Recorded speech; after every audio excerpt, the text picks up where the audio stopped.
Hi, I'm Chuck Haggard, and we're here at the Rangemaster Tactical Conference at the most excellent Dallas Pistol Club. And Tessa has asked me to speak a few words about some of the PHLster products, of which I'm a big fan. I'm currently today wearing a Floodlight.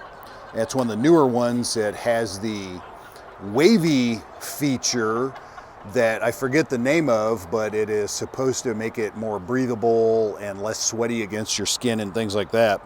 I'm currently running this. We know it's a multi-gun because it molds off of the light. So I've got a Surefire U-Boat X300 on this gun.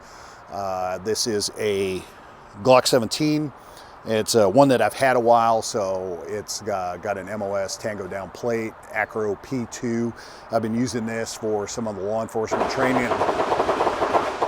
Some of the law enforcement training that I do, because I work with both concealed carry people in the regular world and police officers. So this is the type of thing that a lot of SWAT teams and uniform officers are going to with the optic. And the light, it allowed me to get into having a workable holster immediately, so I could shoot range demos with the gun and take it to classes and things like that and have it available.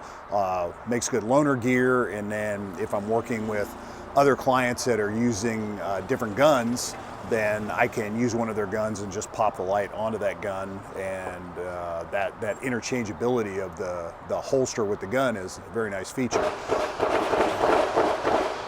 I shot the Rangemaster Tactical, the competitive match that we have here with this gun.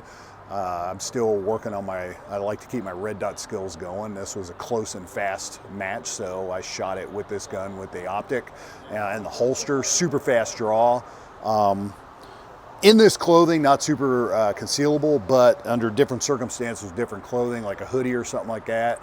Really concealable, even with a giant pistol with an extended magazine, so that's a plus too. I don't currently have a wedge or anything on this one to maximize my concealment, but that's a feature that is available if I wanted to add that down the road. So I like the modularity of it and the quality. The clips are, I forget the brand, but John asked me to try them out and give him an opinion on them operationally. I've used this with dummy gun work, handgun retention and disarming, some close quarter stuff, things like that. Very, very aggressive clip. It is not going to come off your belt. Not going to come off your belt by accident at all. So overall, good package, high quality piece of gear, recommended.